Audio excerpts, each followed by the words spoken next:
at Augusta about his experiences as a prisoner of war during the Second World War. Ron having been a member of the 2nd 6th Field Park Company, an engineer unit. Ron, thank you very much for agreeing to do this interview. Could I start by asking you when did you enlist and what motivated you to enlist? Well, everyone else was joining up and I went up to Perth to try to join the Air Force and they told me to come back in 2 years' time. I went round the corner, I knew someone who knew someone in the recruiting depot down Bazaar Terrace. He gave us some forms to fill in. We went up to a little restaurant, sat down, filled in the forms and went down there. He said, get on the end of the queue, and we finished up enlisting with a crowd from Kalgoorlie. Now, the date of your enlistment, on what I could see, is the 13th of July 1940. What age were you? I was supposed to be 21, wasn't I? No, 18. Okay, well, that was the question I had in my mind, because it does say here that you were born in April 1919. I put my age up. Okay. Yeah, I put my age up, yeah. Now, where did you undertake your first training? Your initial training? Naval Base. We were recruited and went into Claremont. That's where we were issued with our gear and that, and we went from there down to Naval Base Camp. And from Naval Base Camp up to 3rd RTD Northern Training Camp. So at that stage, had you been corps allocated? Were you allocated to a unit? No, but up there in Northern, I was allocated then to the machine gunners. And that's when I transferred out of them then. And what motivated you to get out of the... Well, it's a bit embarrassing with my father being the the officer in charge of our platoon, apart from the fact that I heard the engineers were going away very soon. Yes. And I had a chance of getting into them, so I transferred to them. And we both finished up in the same place. So. All right, so if we can move forward now, and at some stage you were moved from Australia. Did you know that you were being sent to Singapore? Not until we got on the boat, about 2 days out, we were told. And was that out of Fremantle or out of where? Out from Fremantle, yeah, on the no, I forget the name of the boat now. Yeah. Were you being escorted? Was it the vessel on its own? Or? Yeah, no, it was on its own then, but the Sydney met up with us up the track a bit. Yes. And the Sydney left us this side of the Sunda Straits. And I can still see her. She did a big circle right round and she heeled over like that. Did a big circle, and they were all standing to attention on the deck, and off she went south and we went. And I think the 2 Dutch corvettes took over and escorted us in through the Straits. Right. Yeah. And you went right into Keppel Harbour, did you? Yeah, unloaded there. Yeah, it took us into Keppel Harbour. Now, from there, where was the unit deployed? Johor Bahru, just across the causeway, and that's where we were camped. Yes. The whole time we were in Singapore. And so this did our training from there. This is in the middle of 1941, possibly? Have to be, yes. Yes. Yes. And we were there, I think I told you before, for nearly 12 months we'd been there when the Japs come to the war. Yes. Yeah. And we had our base, our dumps all up along the coast at Johor Bahru and Kota Bahru, that's where the Japs landed. We had the dumps all up along there. So that Johor Bahru and Kota Bahru are on the east coast. Were there any dumps on the west coast? No. Well, there could have been, but we didn't. We had ours mainly on the east coast, right up there. Now, were you aware that the Japs had invaded on the 7th or 8th of December 1941? Yes, there must have been something going on because we were out on bivouac in a rubber plantation, and we heard the planes coming over, and then the ack opening up, and we could see the planes and the searchlights. That's the first night they bombed Singapore. And I believe there's a big party going on in Singapore. The party never even stopped. I reckon it kept going.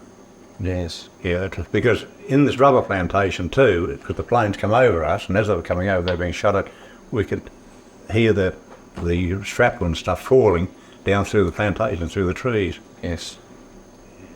Now, whilst during that 70 days, from the time the Japs landed to the time that Singapore capitulated, did you work with the British engineers on any of the demolitions? No. Did you do any demolitions No, yourself? no, not my part. I was in transport. Yes. We carted all the stuff for them, bridging equipment and mines and ammunition and all that. We carted that. Yeah.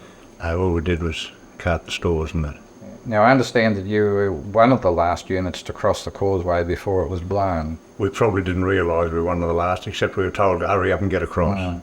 And next thing we heard, near Kotatingi, I think it was, we were in a rubber plantation dispersed there when someone said, oh, the causeway's been blown. Yes. So that was,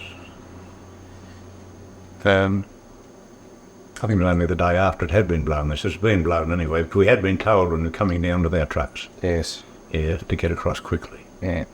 The Argyll and Sutherland Highlanders claim to have been the last people across. Quite Right. possibly too. I couldn't argue about that. I couldn't argue about that. Yeah, but I do understand that 2 Australian ambulances came over after them, so that's destroyed their story, hasn't it? Yeah, that's right. Maybe, anyway. Yeah. Okay, so now you are now a prisoner of war, and I think that around May 1942 you were moved to Burma. Yeah. Was there any option? Did you volunteer for that? No, didn't have any chance of volunteering. No. The only chance we had of volunteering was once we got onto the line, when they wanted half a dozen men to go somewhere. And there's always someone will volunteer, and they'd volunteer. But when one or two of the parties never come back, no one ever volunteered after that, so they just picked out. The Japs had come along and say, well, sure, you know, here. So what was your route from Singapore to get into Burma? Singapore, straight onto the Toyohashi Maru, and the other boat was the Tattoo Maru. She was loaded up with POWs too. I forget how many there was. That was called A-Force, and I think I told you before, we went up to Victoria Point first. They had us filling in bomb craters and that on the aerodrome, so the Japs could use that. And then some stayed behind, and they took the rest of us. I think it was on a different tramp steamer. We called into across the road where all the trouble is now with Madang, northern Sumatra. Remember calling in there. Just stopped there. They took on some extra Jap guards, I think, there. Then from there we went to Tavoy, put some more POWs off there, then come out of Tavoy and up to Yi. And that's where we were landed, at Yi. How long were you there? I don't know for sure. I'd say a couple of weeks, that was all. And that's, they had old garrison Japs there in charge, and they were the only Japs that looked like being a bit human. They weren't there. They weren't vicious guards, those Japs there at Yi. But in fact, they even let us go down to the village with a Jap guard. Yeah. Now, I think from my reading, there were quite a number of Australian doctors there. Would you have been aware of them, or weren't you near the hospital facility? No. What hospital facility? Well, they did have something. Yeah, but, I know, yeah. But The if they had to Earle do anything, or they something like went that, and used the civilian facilities. Oh, Yeah. gee, I Yeah. didn't know anything about that, no. As I said, even though we had doctors, even though we had doctors, you never said, well, you know, like there's a Dr. White with a limp. No. You remember him because of that. Yeah. He was my doctor in that camp. Any doctor that come along, and you wouldn't know them half the time. Yes. I'm glad you mentioned Hoppy White. Yes, that's right. But I did mislead you last time, because when I referred to the number of doctors, it was really at Tavoy and not at Yei. Oh, right. Yeah, Well, so- we didn't stay at Tavoy. No. Hoppy White is a doctor who's of interest to me. I think his name was Alec, and he was a Tasmanian. But do you know anything about him? Because he's one of these people that just seems to have disappeared. No one knows much about him. I think why he stuck in my mind is because we used to call him Hoppy. Yes, You know, Dr. White, oh, that's the one that had a limp. yes. And probably never saw him more than half a dozen times. Yeah. And that wasn't in the one camp. No. It might be in this camp and you'd see him, you'd be to 2 or 3 other camps, and then you strike another camp and he's there in that one too. Yes. The same with a lot of the doctors. Yeah. That's how you met up with them. You never had a regular doctor. No. Now, from Yei to Tun Bazard, how did you get there? Walked. Yeah. Don't ask me how far it is, I might tell you on one of these maps. But Yeah. yeah, there's a railway line, but of course the bridges were blown and we couldn't they couldn't use it, Yeah. so we had to walk. So how did you cross where the bridges were blown? Now, funny you should ask that, I just can't remember. There couldn't have been There a lot of wasn't any water. remnants of the bridge there? Oh yes, the abutments and all that, Yeah. the rest of it sort of blown out. Yeah. But I just can't remember any big rivers or anything. Mm. You know, nothing that'd stick in your mind. Yes. So there couldn't have been much more than creeks, you know, in that, on the map, but I don't know, it doesn't, I couldn't show you on that anyway. No. But, no, I just remember there was a big, long, I think someone said it was a rice packing shed. One night we camped in there. The rest of the night we just camped on the road, wherever we were. Yes. On the march up to Tambasite. And we were the first lot in Tambasite. So that was around. Now, which force were you allocated to? A-Force. No, A Force, but you know how they had Green Force? Green Force. Oh, so you were Major Green? Major Green, yes. Yeah, It was yeah. Green Force who went away with So it. Claude Anderson was with you? Yes, and yet I don't remember him. Yes. Only by name, you know, Yes. sometimes Claude's there sort of thing. But Yes. Well, I think was commonly referred to as Pills Anderson, is that? Oh, yeah. Yeah, now I remember the machine gunners. Oh, Yeah. Because he was in the machine gunners. yeah, it was, Yeah, second yeah, that's force. what they used to call him Pills. Yeah. Yeah. I'd forgotten about that.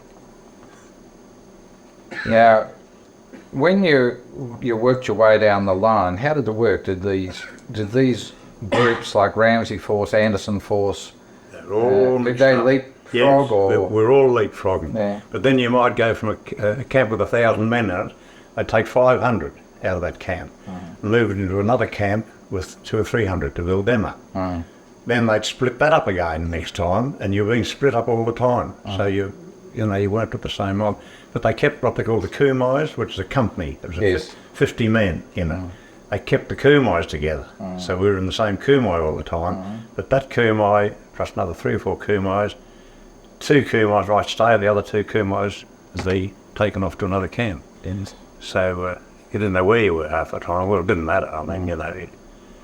And sometimes we had to march. Sometimes they took us by truck. And did they pack them onto those trucks too? Well, how many would you pack onto the back of a truck? Look, I'd only be guessing, but I'd say you get 50 on the back with no trouble at all. Plus, you know, all the gear. The Japs had a hell of a lot of gear too, which had to be carted. And one day, a load of Jap guards come around the corner. They tried when we were marching. We were having a rest, and this truck come around the corner. They always look top heavy, these trucks, and they were loaded up with Japs. And arse over kettle it went, tipped over, and Japs went everywhere. And they started yaking and carrying on. One of our chaps, we must have managed to keep a cigarette lighter. There's fuel leaking out of the fuel tank of the car. Got over and he filled his cigarette lighter like this. And Jap come along, and his eyes stuck out like this. Oh, boom, boom, boom. Said, get out of it. Yeah, just something that sticks in your mind. You know, it's so stupid in a way, but he rejuvenated his cigarette lighter anyway at the Jap truck. Yeah. But good move, I think. Now, when you're moving down the line, what were you doing? Were you doing embankments, cuttings, or? When we started off at Tambasite, we went out to Candor, which is the 4 kilo camp. Yes. From there, they wanted a bridging party, and they picked out 10 men, and I happened to be one of them. We went back into Tambasite, we camped there, and this time we had one, he's supposed to be a Japanese engineer. We had to work with him, but this was only, you know, crosscut saw and mattock and adze, you know what an adze is? No. You know, doing the buttons to the bridge, like a wing like that, the bridge is there. Yes. A wing like that, all these heavy beams down here and had to be filled with dirt. Oh. Well, we were doing that, I don't know for how long, until they'd shifted from the first camp. When we went back to the first camp, those that were there had gone and another mob were in. So we went there for 2 days. Then they moved us on to another camp, I think, which is about the 30 kilo camp. And from there, we did a few camps until we got to the 105. And the 105 was where, you know, I got this ulcer. So, Which was the worst camp? the hospital camp, the 50 kilo camp. Yeah, that was the worst camp. The only good thing about it, I told you didn't see the Japs very often. Yeah, every now and again. You're talking about using the nads, How effective was the squaring of timber using an adze? Oh, they were, yeah, well, we learnt to be good because we had to be. You made a bloody mistake and you got a rifle butt in your ribs. You know, yeah, using the adze.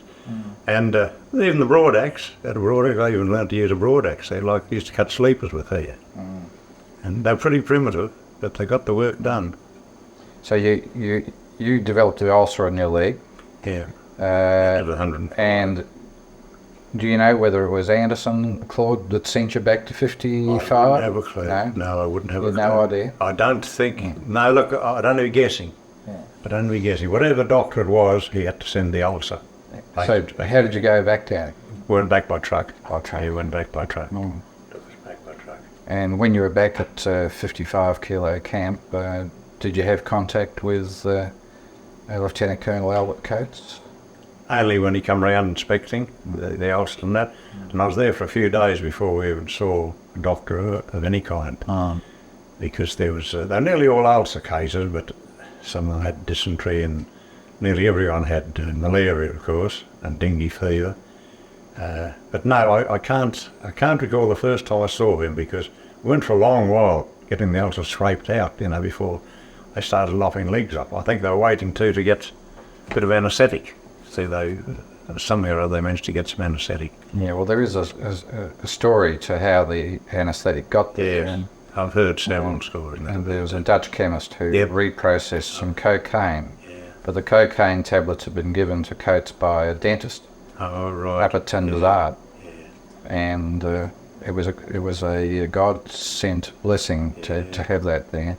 I know at the 50 camp there was one chap there, I think he was off the Perth, and had his appendix taken out with no anaesthetic at all. We never had any at the time, but the doctor said you've got to come out before they rupture. And they held him down while they took it out. And now, did Coates smoke a cigar? Yes. It was Coates there. Yeah. Burmese cheroots. Yeah, because he was smoking when he was operating. Someone said, what about the ash? He said, it's sterilised. Yeah. Because I was on crutches at the time, and anyone who could walk around or on crutches and that would be trying to look in through the door of the hut, you see. He had the whole wall pulled down and left a parapet about 3 foot high. He said, if they want to see, let them see. I don't want them blocking the light from the doorway. So he was leaning on the door and watched them sawing legs off. And, you know, thinking, gee, I might be there next. Were you there when Coates himself was very ill at one stage? Yeah, we heard that, yeah. And he was carried around on a stretcher while he did his hospital rounds. Yeah, now, I don't remember him coming around, but I do remember the word getting out that he was very ill. And there's an Air Force fellow named Jock Biggin who was one of his stretcher bearers. Oh, yes.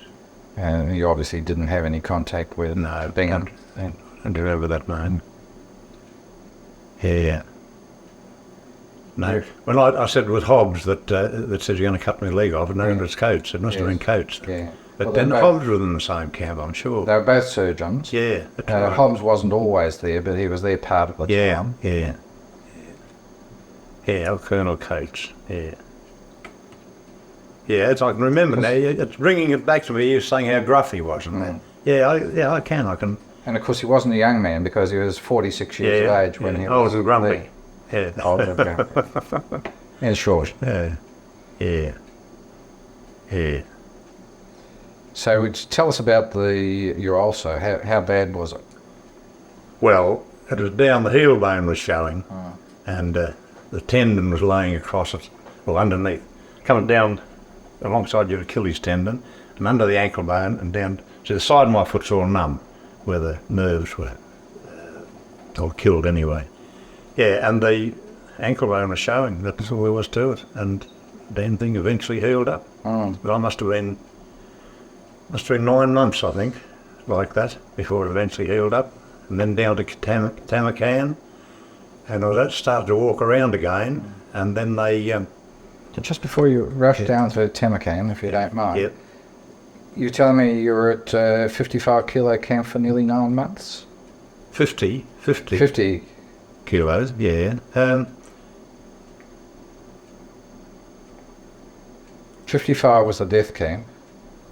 55? Yes. Oh, I keep saying 50. Yeah, no, 50 was... Because I always thought it was 55, but then something in this book here, and I thought that you said no to the 50 camp. There were 2 camps, 55 was for the Burma people, and 50 camp was a group of 2,000 were brought in from Thailand. It says I thought originally, because you were talking to someone, I've convinced myself now it must have been the 50. You know, we always thought it was a 55, I'm sure. Yeah, that's right. Yeah, I'm sure.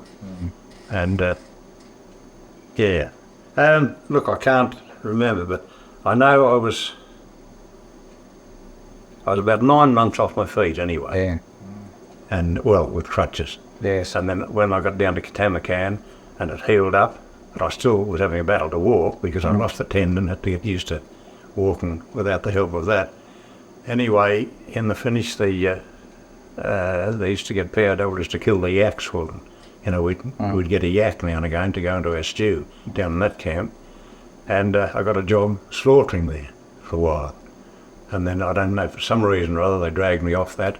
And then I got a job on the pump house, because they had the pump going like the old trolleys on the railway line, yes. on each side. Yes. Like that, they'd have to be going 24 hours a day. Yeah. And I got a job on that. And then they must have reckoned I was good enough to walk around, so I had to go out to work again then, on the line. And from then, I was sent to Wampo. That's right, went on the party up to Wampo.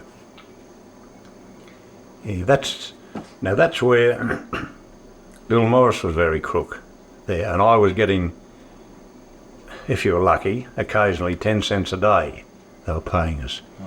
And I had a few dollars, and Bill had been very crook. I think it was an area he had, and there's a chap went out through the fence and he come back and he said, I got some eggs, do you want some eggs? And I bought a couple of eggs. And I gave them to Bill, and Bill said, oh, okay, but you eat them. I said, no, I'm doing all right here. We were right alongside the cookhouse. We used to get what we called the kra, which is the burnt rice on the koalis, and had to scrape that off. And we used to get that and eat that because we were near the cookhouse. Bill, he said, I might have a chance to get some sugar. So I gave him a couple of dollars. He never ever used it. He didn't need it. And he gave it back to me. He said, no, I haven't needed it. You too. So he gave the $2 back to me, you know. And I never forget that. I said, well, it's for you, Bill. Because, you know, you sort of shared alike. But he wasn't camped where I was, isn't it? The other side of the camp somewhere. Because I was camped near the pump station. And had to be on duty there 24 hours a day. Let's just pause at that point. Now, which camp are we talking about now? Tamakan. Right. Yeah, Tamakan. Would it be unreasonable to ask you to go back and just tell us about the train journey down from Burma into Thailand? All I can remember about it was that they filled the trucks up, and they were cattle trucks, but they had a round roof on them.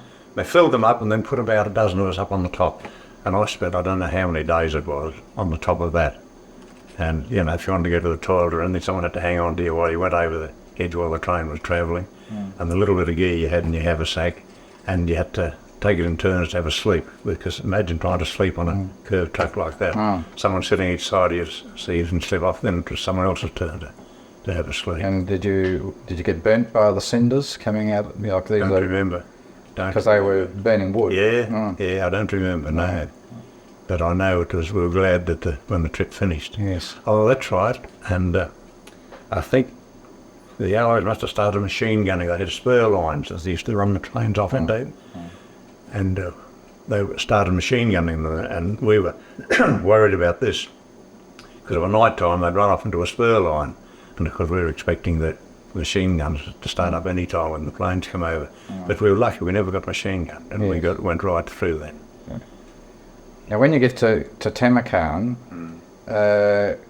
what was the contrast of the camp set up there to how you... It's almost like being home. Oh, except for the bugs. The bloody huts that were there, the bugs had really multiplied. They'd been empty for a while, and there's always bugs in the huts. For the bamboos, the bamboo split in half. It was hollow underneath. And you sat on the edge of it like that, and you wonder what was cooling, and put your hand under.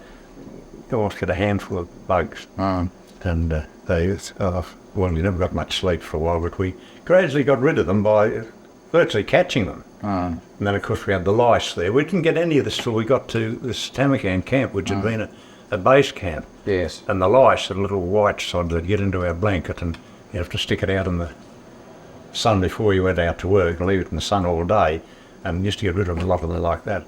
If you had time in the daylight and you'd sit around, you'd cracking them like fleas. Yeah. Did they smell? No, the bugs did that. No, the lice and no, the bugs. And they used to stink, yeah. But then something else you got used to. Now, were you in Tamarkan when the Allies were trying to bomb the bridge? The first raid, and that's when I got buried on the first raid. What happened there? We were on parade. It was one evening, and we were on parade. We'd been counted, and we could hear this aircraft, and someone yelled out "Squawky." That's the Jap thing for plane. Squawkies, and didn't take any notice. I thought they'd be Japs, and then someone says, "I think they're ours. I think they're ours." And of course, next thing they come over and they did a circle and come back again. And the next thing we heard the swoosh of bloody bombs, and they missed the bridge and lobbed them all in the camp. And all I remember that everything went black. I sort of thought, oh, I've had it. Anyway, I was up to my shoulders in dirt, and I managed to scramble out, and I think someone got hold of me and pulled me out. And I said, Christ, I thought I'd had it. I said, well, right, there's a lot of blokes around here, bearers, we better get to them. And I started to dig, and then I couldn't stand up, my legs went. Just reaction set in, and anyway, someone grabbed me and dragged me out of the way and said, you lay down there for a while. And just then I don't remember ever helping though, to dig them out. I was carted away, but I wasn't hurt. It's just reaction, and my legs wouldn't work. Yeah, and there's a lot killed there. Now, when you saw something like 39, it's the figure that Claude Anderson just mentioned. When you say you were buried, had you jumped into a slip trench? Yeah, or? Under the we had trenches under our platforms, and they also had trenches around the side that dug. I forget whether I went under the platform or down into a trench down the side. Anyway. But it's only about much more than a foot deep. Yes, to sort of lay down there. Yeah. I don't know how far away this bomb landed, but sort of, I felt as I lifted up and then down, and then everything on top of me. Now, we're at Tamarkan, and Arthur Moon was a doctor there. Does that name ring a bell? No. Did you know of the English officer who was responsible for the building of the bridge called Colonel Toosey? Toosey? There was a Toosey in the machine gun. No, Toos. Toos. A Toos. Yeah, no. And this is a Brit. Oh, no. No. Because we didn't have anything to do with the building or repairing of the Tamarkan Bridge. But when it got damaged, see, before they got it, they had a couple of goes before they got the bridge, and one time we were caught out in the middle of it, and we had to run across that bridge, 500 yards to get to the shore. But the bombs used to come down and hit the railings like that. If the percussion cap didn't hit it, like that, at a ricochet, and they fall flat, unexploded, down in the shallow water on the edge. But out on this, it's a bit hazy now, but I just remember running. I was only ever out there once, I think, when there was a raid on. And of course after that, once they did get it, well, they never worried about that bridge at all. They worried about the one that we were building down the river a bit. The wooden one? The wooden one, yeah. Well, They knocked that up in no time, really. Because a waste of time, it would have been too much to build the big one. Yeah, and that's where they had us down on the beach. There's a bit of a beach near the buttons to this river, and there's a bloody great bomb there one day. There's a working party of about 20 of us, and the Jap made us all stand round this bomb, and one of them got there and unscrewed the nose cap, and he's poking around up there with a stick, and I edged around behind the buttons to the bridge, which are, bloody great big concrete things like that, and 2 or 3 others. I met someone coming the other way, all backing out of the way. Yeah, poking away. I don't know what he's trying to do, but he made us, I think he tried to be funny, made all the POWs were there in the party stand around while he was doing that. And then they used to drop a lot of incendiaries, and we worked at night as well, so on the fires, the Japs come along and threw incendiaries on the fire, because it's, the sparks and flame went everywhere, and they threw the incendiaries on the fire. They reckon made more light. Now, there were some Japanese anti-aircraft positions on the hills around there. Did you ever Have to carry water up there or Yeah. anything like that? Yeah, hand over to the gun positions each side of the bridge. Yeah, we were at the bridge. Let's say that's the bridge. We were camped here, like this. They had a gun position there. I don't think they had anything over that side. Just a gun position here, but up on the hill behind the camp, they had machine guns up there. And these planes used to come over treetop height in the finish. The first raid was from treetop height. And the bloody Japs were firing down onto them, and the shots were going into the camp. Fortunately, I don't think there was too many hit with them, with the machine gun bullets. But it's we used to see them come over, and as they banked around, out the side you see this machine gun looking down sight of his gun, straight at you, and you could see that. You could see him. You could see the airman there. It was just like, I see he'll be back in the canteen having a beer in a couple of hours. And, you think of stupid things that could be funny. They throw a rope out and you could grab hold of that and be whipped out of it, Yes. But the Japs around the camp, they were firing at them. They were firing at the planes that were coming over, drawing the crabs. But they, as I say, when I come back from Linson, Tamakam was no more, and we were at Chunkai then. We come back to Chunkai. They still used to go in and bomb the bridge, though. Yes. And every time it was repaired, they'd go in and bomb it again. Now, just near Tamakam is a place called Kanchanaburi or Canberra. Yeah, and there was I don't know whether there's two, Canberra and Kanchanaburi. It's the same place. I think it is, yeah. But at that location, there was a hospital for the F and H Force people that went up there. You didn't know that? Never even saw Kanchanaburi. Never even saw the village. Did you know another one nearby called Tavoy? Heard of it, yeah, but never got to there. Okay, so the Japs were employing you working on barges, is that right? Well, that's back at the Wampo bridge. Yes. That's when we were sent to Wampo. You went up to Wampo? Yeah, went to Wampo there. And which side of the river was your camp on? Did you have to cross the river to go to work on the line, or? No, the line come around. You're on the same side. It was like a hill here. Yeah. And the line come down there and was cut out of the hill round like that. Yes. And went out of the flat country. Yeah. We were over this side. Don't know which side that was. Yeah. But we were camped there. Yeah. And there's about a 30-foot bank. But we had to cart going up into Burma. We had to cart ammunition and fuel and all that sort of on the barge and unload it and get it up this bank and dump it up there to go on till the train come that way to load it onto. So how far did you carry? You brought it from where to? From the end of the Wampo Viaduct, which was about 2 kilometres. Yeah. No, the barge, by barge. The barge took it up? No, the barge brought it down to as far as the train could get. Yes. Unloaded it onto the barges. We brought it around in barges and then had to get it up the bank, get the train that come the other way, going through to Burma. And there was they would bring Jap wounded back. We had to ferry them back the other side, like that. And how did they treat their wounded? Up into the mud. They treated them worse than us, really. They wouldn't even give them a feed. I've seen the bomb-happy Japs coming back from Burma, getting around, mouth open, looking to the sky, expecting a plane any time, and it's the only time I've ever felt really sorry for Jap, and I gave him a smoke. He came up to me, and I had a butt there, so I gave him a butt. But they go to the Jap cookhouse, no way, they were chased out of it. They just weren't wanted. Yes. Yeah, so, and that's where I run foul of the Japs. The only time I didn't really get a hiding, I just got a hit in the chest with a rifle butt. We were had baskets of eggs sometimes, and if the Jap guard wasn't too close, in hollow bamboo we'd hold a shelf like that and put 2 or 3 eggs up there and hold it up there, you see. Anyway, Jap must have woken up to it and he come along to me and tapped me on the bloody knuckles, and of course the eggs fell out.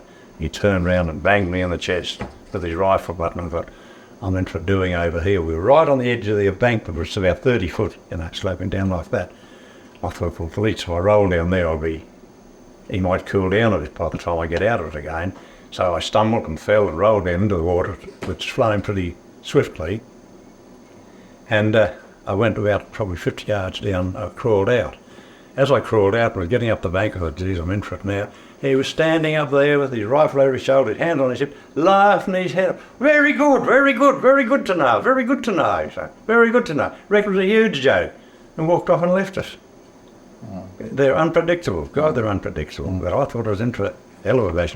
He did give me a nasty, it took my bloody breath away. And I was, expecting anything because I've seen others just about beaten to death for pinching something like that, But I didn't do it anymore anyway.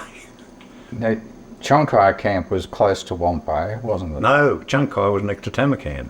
Yes, well, it was between the two. Yeah, yeah. Oh, Wampo was up the track a fair bit, yeah. So, you were in Chonkai at one stage? I've come back from Wampo.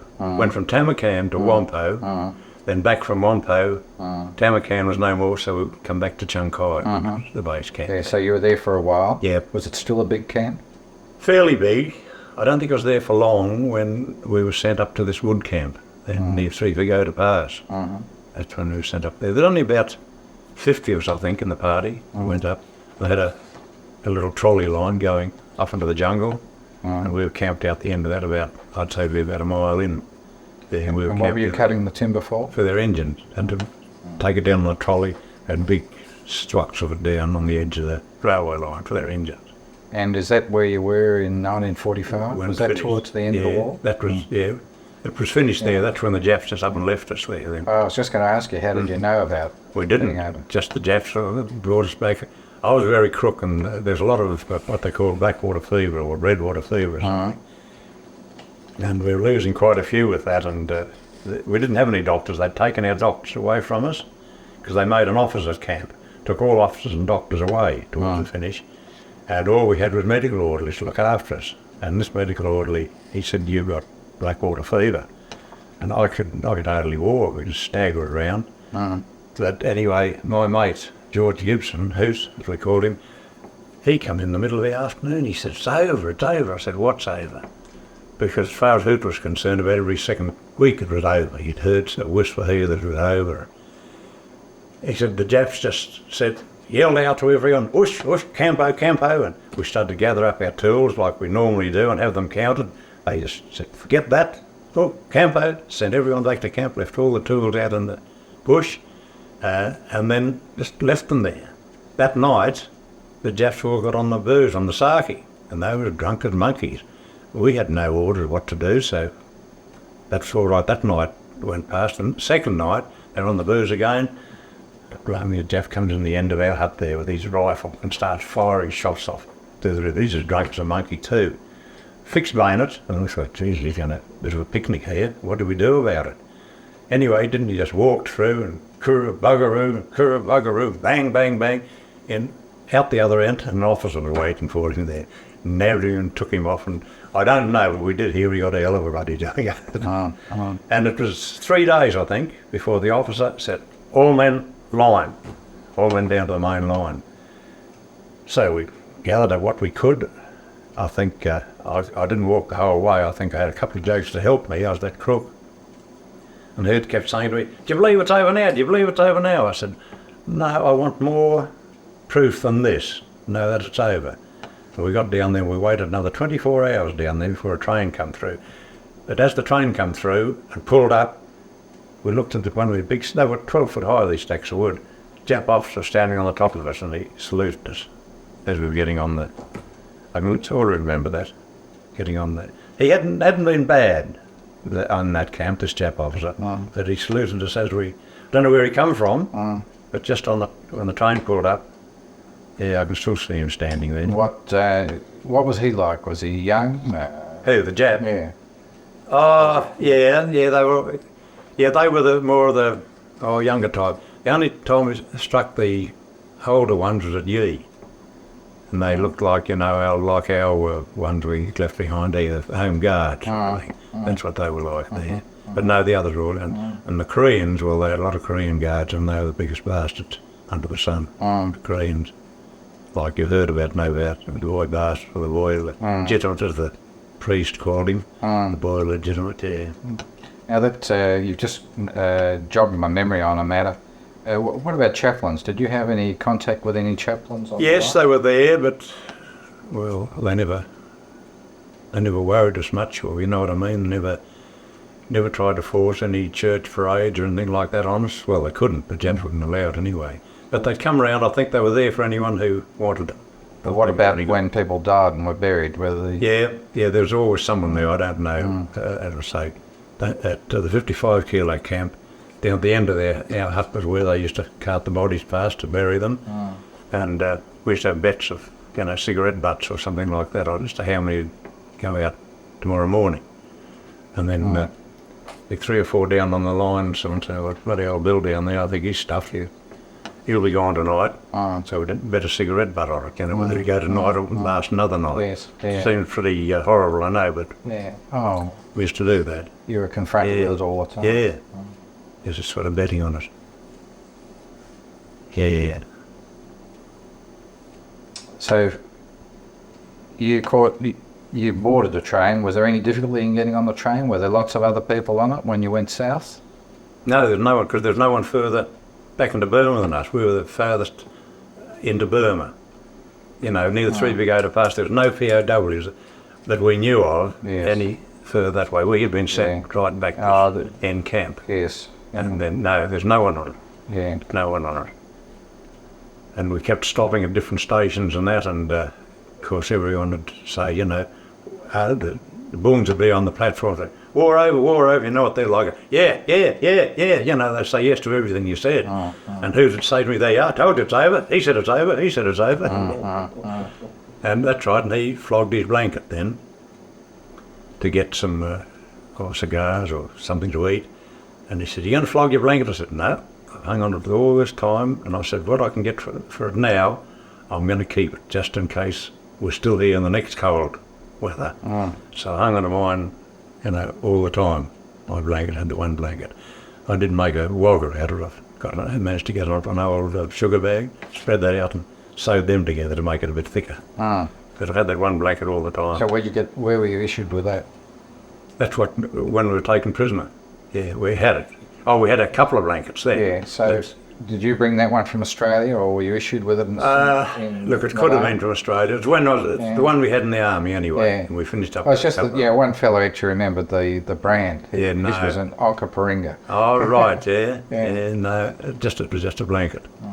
Yeah. And there, where did you go to down south? Did you go to Tamakam? Did you go right through to Bangkok? No, it was another place, a base camp. It wasn't Bangkok. Non-Competong? I think it might have been there. There was a big hospital. But I know that's where the Yanks were dropping a lot of food in by parachute. And they dropped a battalion of Gurkhas in for guards. And they put the Gurkhas on guard with the Japs in their camps. They only lasted a week. There's too many Japs being killed. They would find them in the morning with their throats cut. As soon as the Japs went outside for a piddle or something like that, Gurkha. Yeah, so they had to drag the Gurkhas away. And that was, I'm not sure of the name of that camp. And from there we went by truck then down to Bangkok. And that's where then they took us there a few at a time out to the airstrip where the plane we were going on, our Dakota, of course, our DC-3. And she was like this, one wheel had collapsed, so we had to wait for them to fix that up. And then they took half an hour to start and stop, and we got to fly down to Singapore in this. And one poor bugger, I'll never forget him, there were bench seats all along the side, and he sat there like this. And he looked straight ahead, like that, all the way down to Singapore. Talked to him, he would take no notice of it, he was just absolutely petrified. He sat there all the way. And I had a job to get his hands off the seat when we landed to get him out. I wasn't happy the way the plane was, and they were getting the engine going. And then the way they fixed the wheel up, I thought, well, we've got a landing aid on this, but it holds up. But no, we got down there just before they brought in those nurses from Vancouver Island, just before they brought them in, because someone said, what's all the kerfuffle over there? They said, they just brought in a heap of nurses from out on one of the islands, but no one's allowed over there. And that happened to be them, Sister Bullwinkle and that crowd. Yeah. So that was back to Singapore again. And then, of course, the Indian truck drivers that were supposed to get us round to the naval base to catch the, not the flying boats, the, what are the other flying, Catalinas. Catalan. The Catalinas were bringing stuff into Singapore, but they left on time, and if you were around there, they had a load of POWs, they'd take them back. And the bloody driver got lost getting round there, so next thing we see 6 Catalinas taking off that we were supposed to be on. So we had another 6 or 8 days in Singapore before they put us on the Highland Chieftain then. Yes. And took us round, stopped off Darwin, then round to Brisbane. Yeah, that's where one of our chaps, he went ashore there at Darwin. We weren't supposed to, but he went ashore. He was home before us, because I was another 2 or 3 weeks before I got home. He had a week in America. Yeah, he got onto some Yanks there, and they said, "Guy, we're heading back for the States, you know." He said, "Why don't you come back with us?" He went back. He said, "I got nothing. You don't need nothing. You come with us." They said they treated him like a bloody king. Bought anything he wanted, took him everywhere. And then the next plane was coming back, so took him back to Australia on the next plane. And he beat us home then. Yes. And he had a few days in America. Yeah. No, I couldn't get home quick enough. Were there any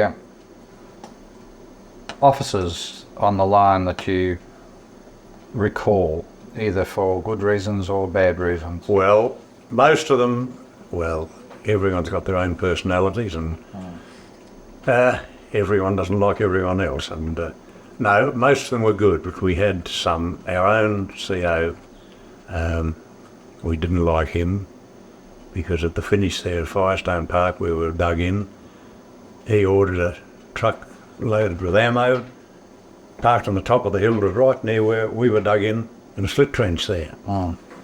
And when the driver got out, I said, "What are you doing with that thing there?" Because the planes were coming over treetop height, and you could see the buggers out the side looking at you and throwing hand grenades out. Apart from the fact they'd turned the artillery onto us too. But we had artillery down round on the edge of some tennis courts, on the edge of a park down there. And they said, "Lewis told to put it up here, you can't put it down near the artillery." I said, "No, well, put it up here." I said, "Where is Lewis?" They said, "I think he's over in that slit trench." I went across, and just as the plane went over, and I jumped over and straight down to the trench. And I'm not knocking him for this, but he was just a gibbering idiot. He was crouched up in the air like this, and he's shaking. He just couldn't talk. Well, you can't knock a man for that, I mean. But he should never have been an officer. Different things that went on that. And he should never have been in control of men. Anyway, I got out and I said to him, "Mate, he happened to be Don Kennedy." I said, "Come on, we're going to shift this bloody truck, whether we're allowed to or not." So we got into it after one plane had gone over, run down across the bloody tennis courts, and then back after we were halfway across the tennis courts, and the plane came over again. In Singapore, they got drains like that in between each court. They're like a half-hewn pipe, and to take the water away. Because you could just get down level with it. We've flattened ourselves in this, but we felt we were sticking up this far. And you could hear as the bullets went across the court like that, but fortunately they missed us. We're back into our funk hole again, back there. And we get back there, and the infantry mob had set up a Bren gun right at the end of our trench. So that was there till the finish. Yeah. That was a place called Firestone Park. Now, did you have a support group, a group of mates that kept stuck together, or a particular mate? No, only little Frankie Townsend and I, because I was a corporal. Well, I was only a lance corporal, but I should have been promoted, but they reckon all the records are lost, so I didn't get any promotion when I got home. But the corporals were in, I forget what Kumai it was. Anyway, Frankie Townsend was in that, and I lost him. We stuck together. One thing in these Kumais, with the same mob nearly all the time. The only way you missed out there is as they died off. Billy Morris was in another one. He was in next Kumai to me, because Bill was a private. But we were sort of together most of the time. But that's where we got split up. You see, my Kumai when we got to Tambazayat, and they sent some further on towards Bangkok, and our Kumai got sent back to Wampo. Well, that's when Bill was sent on then, and Alec Hodgson he was sent on to one of these other camps further in, closer to Bangkok. Yes. So you weren't all together all the time, but you kept sort of meeting up every now and again. Now, you were discharged in January 46. It's a little while. Some people were out early, some were later. Was there a reason why the lapse or the different discharge dates? I don't know. Did you go to Karakata? No, we went to, you see, I got taken off in Brisbane by mistake. I think I told you about that, didn't I? I got taken off by mistake. They, over the loudspeaker on the Highland Chieftain was the name of the boat we were on. Corporal Earle reported to the officer down at the gangplank. I reported to him. He said, "Oh, with your gear, that's right." So I reported down there, and he said, "Right, we're taking you out to such and such a camp." He said, "You'll be flown back to the west by the first Liberator, which will be leaving tonight sometime." And I said, "Why, what's going on?" They said, "Oh, haven't they told you?" And I said, "No." They said, "Well, your son's seriously ill." I said, "Well, I haven't got a son." He said, "How long you been away?" I said, "That's 3.5 years." And he said, oh yeah, you know. And I said, he said, "You're happy you haven't got a son then?" He said, "Well, there must be some mistake." He said, "Righto then. Anyway, you get a quick trip home." Anyway, I settled down there, and I said, "Oh, that's right." And I said to him, "Well, right, get me back on the boat." He said, "I'm sorry, but the boat's gone." So they flew me down by Qantas, down to Melbourne, to Heidelberg. And the message my wife got that I was coming home on a hospital train with all hospital patients. She expected me to come up on a stretcher. And I'd just about back to my normal weight by then. Yes. The way they fed us, and bottle of beer every day, and, you know, I was really fit. And I got off the train there in Claremont, and they were expecting a stretcher patient. And from there, they put me in hospital. They weren't going to let me out because they said, "No, the doctor's got to see you first. You probably get leave tomorrow if you apply for it." I said, "But my relations have arranged to take me out to corned beef and carrots for tea tonight. That's all I wanted was corned beef and carrots." And they said, "Well, I'm afraid you can't." Anyway, my uncle was Jack Brady. He was actually the Minister for Police at the time, and he organised an ambulance. So took me out to his place in Midland. Yeah, in an ambulance out there, and then back to. He said, "I'll get him back to the hospital tonight." Yeah, and I think the next day went over to Point Walter. There's a discharging centre out there, I think it was. But there's no cooks or anything. Plenty of stuff in the kitchen, the cookhouse, and that you just had to help yourself. Yes. And I can't remember much from there on, but I know others. They said, "Well, I'm not staying in this bloody joint." And I used to shoot through and come back, and so I did the same thing. And I think that must be where we were discharged from. Yes.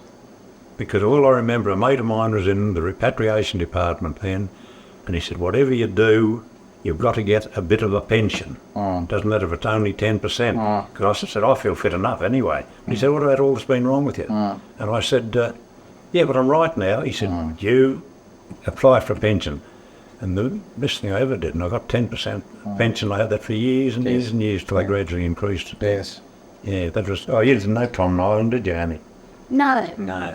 But there was a... Did he have a lot of children? No, he didn't have any.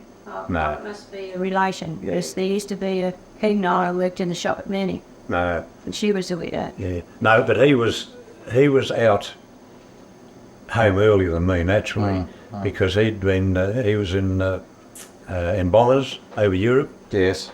And he was a tail gunner. Yep. And the tail gunner got blown off. Usually they never come back. Yeah. And next thing he's hanging from a tree over in Germany, and there's German soldiers down there aiming at him, you know, and they cut him down, and he was a POW till the end of the war, and then sent. That's when the war in Europe finished, and he was sent home. So he got home before me, and he was in the repatriation department, and he was the one that advised me get some sort of a pension. Yes. Yeah. Which I'm glad I did. But that was, it must have been from there that I was discharged. Now, you must have been married at a very young age. Yeah, I married just before I went away. And what did your wife know about where you were, or when did she finally find out that you were a prisoner? Well, if you're interested, I've got some letters there I'll show you. She didn't hear from me for 3 years. See, we were away 3.5, but 3 years she didn't hear from me. And I got letters there that we had to write out. They're all written out for it. I'm sick, I'm not sick, I'm working, I'm not working. I'm being paid. You've probably seen them, haven't you? Familiar with them? Yeah, Yes. yeah. Well, I've got them, and that's the only correspondence she had from me. And David's probably got a few questions he'd like to. Yeah, yes. Yeah. At the Burma, on the Burma side of the border, Line, yeah. on the border there, there's some indications of a big depot, supplies and stores and railway depot or something That like was that. Tambazide. No, Another one. no, just inside the border. Oh, yeah. Dude, No, I don't know anything about that. No. Tambazide being the start of the line, that was a very big depot. That's why. Fortunately, we'd left there when they started bombing that. No, I don't remember, David. No. Not important. And at the end of toward the end of the war, of course, there was a lot of bombing raids and that sort of thing. But when you were first deployed over there, or forced to go there rather, was there much Allied aircraft activity over the line then? No. Took But a while. I think must have been D-Day, in Europe, when the war finished in Europe. They put on a hell of a show, and there was planes over all day. I can remember that because it was overcast and cloudy. You couldn't see them, you could just hear them. It was one continuous roar all day. And I remember, talking and saying there's something going on, there's going to be an invasion or something, because we found out afterwards that was D-Day. And I think it was a show of force and strength, that even though they'd been tied up in Europe, they still had plenty in the Pacific for the Japs. I think that's what it was. But I can remember that, and they were flying low too. It was frightening, over where we were, in the camp we were in. So basically, you had none of that sort of interference. I call it interference if you're being forced to work like. No, the only time we had interference from the planes was at Wampo, when they used to come round and bomb the bridge, mainly from the recce plane that used to come over. You'd hear him in the distance, and then within 5 minutes he's turned round, because they used to photograph, or it was like that in a half circle, and they used to turn on the side like that and photograph the bridge like that. And within 24 hours the bombers would be over, and they used to bomb the same. They'd come over, had to throw the bombs into it. They learned how to do that. Yeah, to throw the bombs into it. And as bad a line as it kind of like was, the construction thereof, 250 kilometres roughly, it wasn't a bad engineering feat. I reckon it was bloody amazing. What sort of supervision did you have? A railway engineer supervision, for example. Well, it was only just... There must have been some theodolite. Oh, yes. Plane- yeah. plane tables They called for any experts and that sort of thing, but of course you soon learned not to volunteer. There wasn't any. And yet I think they started off with some of the POW doing some surveying work, and then I don't know whether it was one of those gangs that didn't come back, but I know that some gang they took away and didn't come back, a couple of lots, so you never volunteered for anything. No. They had planned to build it a long time before. Oh, yes. Yeah, but it was an amazing feature, man, wasn't it? With practically nothing, only human labour. So you didn't see too many railway engineers. No, well, I wouldn't. Your eyes on that. You wouldn't recognise them. No, they're all in uniform, you see. No. They're all in uniform. And of course, we worked with elephants, shifting the bridge pilings and that, and it's amazing to see those elephants work. And we bathed with them, get into a bit of a swamp area where we went at night, and you're having a bath, and there's a big elephant turd goes floating past. Yeah. But it was amazing to see those elephants working. I'm told a story about little elephants like any young pup or kitten, and one got into the Jap cookhouse one day, and a bag of rice, and the top must have been open a little bit, and it was swinging around his trunk like rice going everywhere. Well, you should have heard the yak and the Japs, and next thing they're onto the Burmese Maru, I think you called them, or yeah, we used to call them elephant boys, Yeah, going to come and get his bloody baby out of it. Yeah. I can still see that little elephant. Oh, it's a huge check. The Japs didn't think so, though. We did, because we cut out and raked it up and picked the dirt and that out of it and Was it? a little bit of, a little bit of a fire and warm that night. Yeah. I've got another question, and it's mainly when you're up on the Burma end. How often were you able to cleanse your body by getting into a creek or a river and wash? Or... Not often by getting in, but there's always access to water. But we had our bamboo buckets, and we used to go down. We were allowed to go down and get them filled. We'd come and give ourselves a wash. But of course, in the rainy season, you didn't have to worry. You were being washed all day. Because after a while, all we wore was G-strings. We did have a spare G-string though, you know. One was on and the other one make it count. You should have had 3. One on, one off. off. Yeah. Oh, that's what they do when you go north now.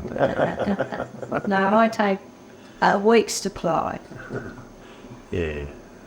Well, Ron, thank you very much for I hope I've been of some help. But welcoming us into your bloody home. thing there, talking to that bloody thing. Yeah, we'll put it to sleep now.